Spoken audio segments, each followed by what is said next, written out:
亲密经常和性联系在一起，因为亲密被认为是身体上靠近另一个人。然而，还有其他形式的亲密关系根本不涉及性或接触，比如情感上的、智力上的、体验上的以及精神上的亲密。对一段恋情来说，这和身体上的亲密一样重要。所有这些类型的亲密关系都有助于加强健康恋情，但有时可能会注意到自己或伴侣在避免或无法像想要的那样亲密，也许是对如此开放感到焦虑，也许害怕在对方面前表现出自己的不安全感。想知道为什么自己或自己的伴侣可能会避免亲密吗？那就看下去吧。我们来说说7个让人避免亲密的原因。被拒绝和被控制。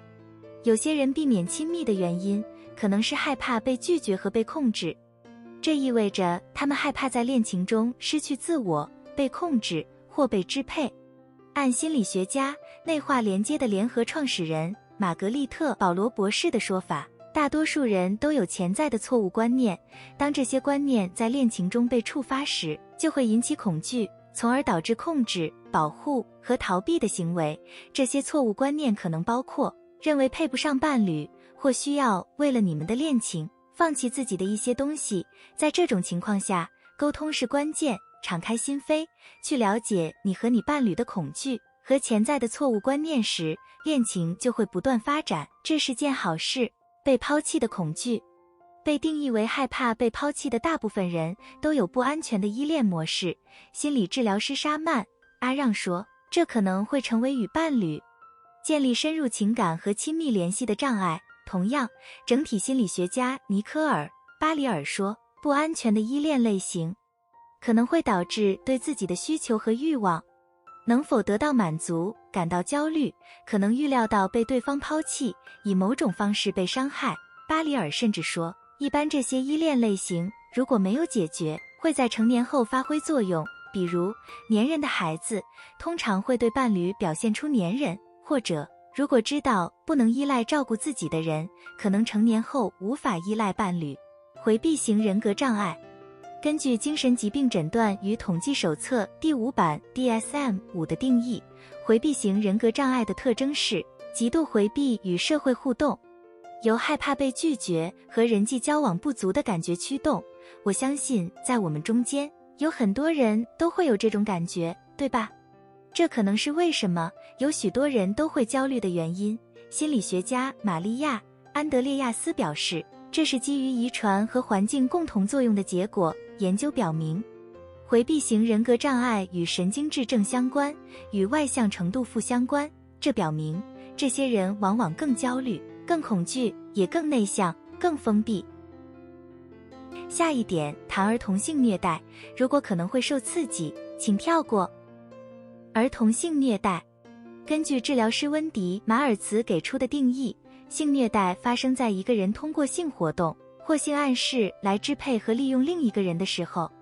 性虐待的幸存者可能会有的经历包括信任困境、害怕亲密、害怕与众不同，以及难以在一段恋情中建立人际界限。在这些情况下，和自己的伴侣保持畅通的沟通渠道很重要。同时，也许可以考虑将治疗作为帮助处理这些童年创伤的一种选择。以前受到的虐待。对亲密关系的恐惧也可能源于对亲密伴侣、现任或前任配偶、男女朋友的情感和身体虐待。情感虐待包括言语攻击、支配、控制、孤立、嘲笑或利用亲密关系进行贬低，这会影响受害者的心理健康，而且往往是身体虐待的前兆。在施暴者群体中，身体虐待和精神虐待之间有很高的相关性。恋爱早期的言语虐待预示着随后的身体虐待。在情感上受到虐待的儿童长大后，如果他们和别人分享任何东西，就会害怕被嘲笑或言语虐待。由于这些焦虑和恐惧，可能导致他们无法分享，在成年人的恋情中变得脆弱。如果有小伙伴纠结于这种情况，请联系有资质的医疗保健人员或心理健康专业人士。家长忽视。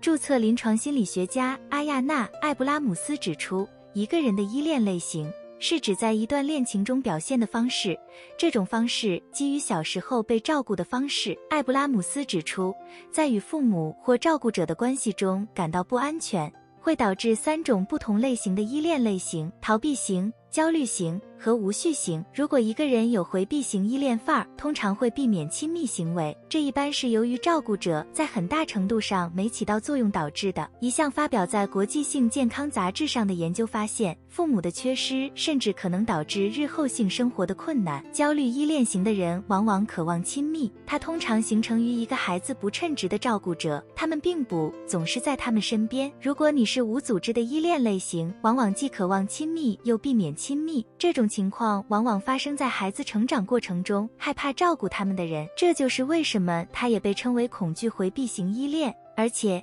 它与糟糕的应对技巧、难以相处或不稳定的关系有关。分离和过度依赖。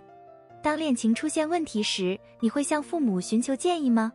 与父母的亲密关系可能会影响恋情的质量。格丽特·马勒将分离个体化定义为一个人逐渐将自己与母亲区分开来，发展出独立身份的意识，并获得相对自主地位的发展阶段。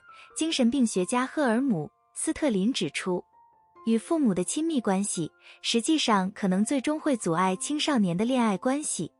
正如我们已经解释过的，对亲密关系的恐惧是由于各种原因引起的焦虑导致的，这种恐惧也会导致抑郁。因为作为人类，我们在情感和心理上都渴望社会联系和亲密无间。你有提到的这些问题吗？